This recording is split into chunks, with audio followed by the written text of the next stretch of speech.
তো তোমাদের অনেকের মনে কিন্তু প্রশ্ন রয়েছে এই 2025 সালে অর্থাৎ নতুন বছরে দুয়ারে সরকার ক্যাম্প কবে হতে পারে। তো তাদের জন্যই কিন্তু আজকের এই ভিডিওটা। তো আজকের ভিডিওতে তোমাদেরকে জানিয়ে দেব দুয়ারে সরকার ক্যাম্প কবে কোথায় হতে পারে। তো চলো বেশি দেরি না করেই ভিডিওটা শুরু করা যাক। তো শুরুর পূর্বে তোমাদের কাছে আমার একটি অনুরোধ, যদি ভিডিওটা ভালো লেগে থাকে অবশ্যই একটি লাইক করবে এবং চ্যানেলে নতুনবার এসে থাকলে চ্যানেলটিকে অবশ্যই সাবস্ক্রাইব করে পাশে থাকা নোটিফিকেশন বেল আইকনটি প্রেস করে রাখবে, যাতে এরকমই নিত্য নতুন গুরুত্বপূর্ণ আপডেট সবার আগে তোমাদের কাছে পৌঁছে যায় এবং ভিডিওটা প্রচুর পরিমাণে সবার সুবিধার্থে শেয়ার করে দেবে।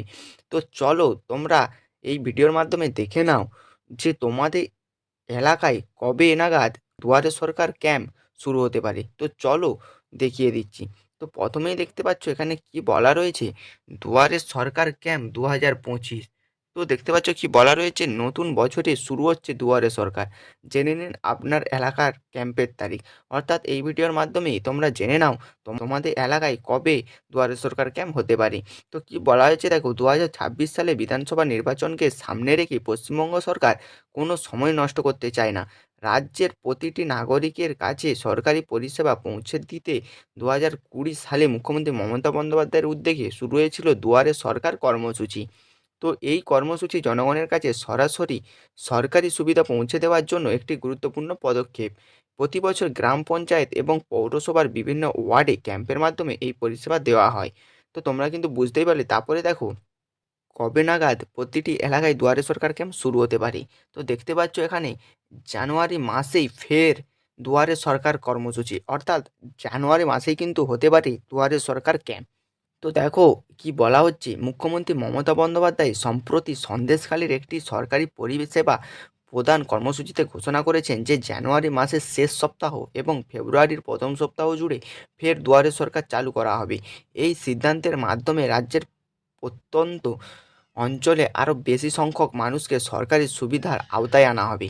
তিনি আরও জানান, 14 থেকে 16ই জানুয়ারি গঙ্গাসাগর মেলা, 23শে জানুয়ারি নেতাজি সুভাষচন্দ্র বসুর জন্মবার্ষিকী এবং 26শে জানুয়ারি সাধারণতন্ত্র দিবসের মতো গুরুত্বপূর্ণ দিনগুলির জন্য জানুয়ারির প্রথম দিকের দিনগুলি কর্মসূচির বাইরে রাখা হচ্ছে। তো দেখো তারপরে কি বলা হয়েছে, যাতায়াত সমস্যার জন্য বিশেষ ব্যবস্থা। যেসব এলাকায় মানুষের যাতায়াত ব্যবস্থা দুর্বল সেসব এলাকায় আরও একটি করে দুয়ারে সরকার ক্যাম্প করার নির্দেশ দিয়েছেন মুখ্যমন্ত্রী। যারা এখনও কাস্ট সার্টিফিকেট, লক্ষ্মীর ভাণ্ডার বা স্বাস্থ্যসাথী পাননি, তারা এই কর্মসূচির মাধ্যমে সুবিধা পাবেন। মুখ্যমন্ত্রী এও জানান, রাজ্য সরকারের পক্ষ থেকে ইতিমধ্যে 12 লক্ষ মানুষকে বাংলার বাড়ি প্রকল্পের প্রথম কিস্তির টাকা প্রদান করা হয়েছে।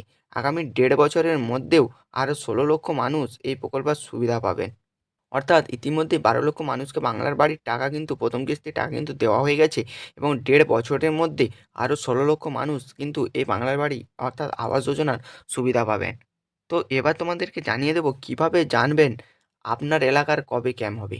তো দেখতেই পাচ্ছ পয়েন্টটা, কিভাবে জানবেন যে আপনার এলাকায় কবে ক্যাম্প হবে। তো এর জন্য তোমরা কিন্তু স্টেপগুলি ফলো করবে। এই স্টেপ অনুযায়ী তোমরা দেখে নেবে তোমাদের এলাকায় কবে নাগাদ দুয়ারে সরকার ক্যাম্প চালু হতে পারে। তো দেখো কি বলা হয়েছে, দুয়ারে সরকার ক্যাম্পের তারিখ এবং স্থান জানতে হলে সরকারি ওয়েবসাইট ds.wb.gov.in এই ওয়েবসাইটে কিন্তু ভিজিট করতে হবে। অর্থাৎ কি বললাম, ds.wb.gov.in এই ওয়েবসাইটে কিন্তু তোমাদেরকে ভিজিট করতে হবে দুয়ারে সরকার ক্যাম্পের তারিখ ও স্থান জানার জন্য। এরপরে কি করতে হবে, ওয়েবসাইটে গিয়ে ডান দিকে সিটিজেন কর্নার থেকে ফাইন্ড ইওর ক্যাম্প অপশানে ক্লিক করতে হবে। তো ফাইন্ড ইওর ক্যাম্প অপশানে ক্লিক করার পর তারপরে দেখতে পাচ্ছ, এরপর জেলা এবং ব্লক নির্বাচন করলেই আপনার এলাকায় ক্যাম্পের তারিখ ও স্থান সম্পর্কে বিস্তারিত তথ্য পাওয়া যাবে। অর্থাৎ তোমরা কিন্তু বুঝতেই পারলে, প্রথমত তোমাদেরকে এই ওয়েবসাইটে ভিজিট করতে হবে। তারপর তোমাদেরকে ডান দিকের সিটিজেন কর্নার থেকে ফাইন্ড ইওর ক্যাম্প অপশানে ক্লিক করতে হবে। ক্লিক করার পর জেলা, অর্থাৎ তোমরা যে জেলায় বাস করো, এবং ব্লক, অর্থাৎ তোমরা যে ব্লকের আন্ডারে বাস করো সেই ব্লক দিলেই কিন্তু তোমাদের এলাকার ক্যাম্পের তারিখ এবং স্থান সম্পর্কে বিস্তারিত তথ্য কিন্তু তারা দিয়ে দেবে। এবার দেখো তারপরে পয়েন্টে কি বলা হয়েছে, কোন কোন পরিষেবা পাওয়া যাবে। তো দুয়ারে সরকার ক্যাম্পে যে পরিষেবাগুলি পাওয়া যাবে তার মধ্যে উল্লেখযোগ্য কি হলো, খাদ্যসাথী, স্বাস্থ্যসাথী, জাতিগত শংসাপত্র অর্থাৎ SC ST OBC card, Shikshashree, তপশিলি বন্ধু, জয় জোয়ার, কন্যাশ্রী, রূপশ্রী, মানবিক, কৃষক বন্ধু এছাড়াও আরও অন্যান্য প্রকল্পের সুবিধা কিন্তু তোমরা এই দুয়ারে সরকার ক্যাম্পে কিন্তু পেয়ে যাবে। তো তারপরে দেখো কি বলা হয়েছে, দুয়ারে সরকার কর্মসূচি পশ্চিমবঙ্গ সরকারের অন্যতম সফল উদ্যোগ। এটি সরাসরি নাগরিকদের কাছে সরকারি প্রকল্পের সুবিধা পৌঁছে দেওয়ার একটি দৃষ্টান্তমূলক পদক্ষেপ। 2026 সালের নির্বাচনকে সামনে রেখে এই উদ্যোগে নতুন মাত্রা যোগ হতে চলেছে, যা জনগণের সেবা নিশ্চিত করতে আরও সহায়ক হবে। তো তোমরা কিন্তু বুঝতেই পারলে এই ভিডিওর মাধ্যমে তোমাদের এলাকায় কিভাবে দেখবে কবে নাগাদ দুয়ারে সরকার ক্যাম্প চালু হতে পারে এবং কত তারিখ চালু হতে পারে। তো এই ছিল আজকের ভিডিও। ভিডিওটা যদি ভালো লাগে অবশ্যই একটি লাইক করবে এবং চ্যানেলে নতুনবার এসে থাকলে চ্যানেলটিকে সাবস্ক্রাইব করে পাশে থাকা নোটিফিকেশান বেল আইকনটি প্রেস করে আমাদের পাশে থাকবে, যাতে এরকমই নিত্য নতুন গুরুত্বপূর্ণ আপডেট সবার আগে তোমাদের কাছে পৌঁছে যায়। এবং যারা অলরেডি সাবস্ক্রাইব করে রেখেছো তাদেরকে জানাই অসংখ্য ধন্যবাদ। তো ভালো থেকো, সুস্থ থেকো সবাই। নিয়ে আসবো আবারও একটি পরবর্তী গুরুত্বপূর্ণ ভিডিও নিয়ে। ততক্ষণের জন্য ধন্যবাদ।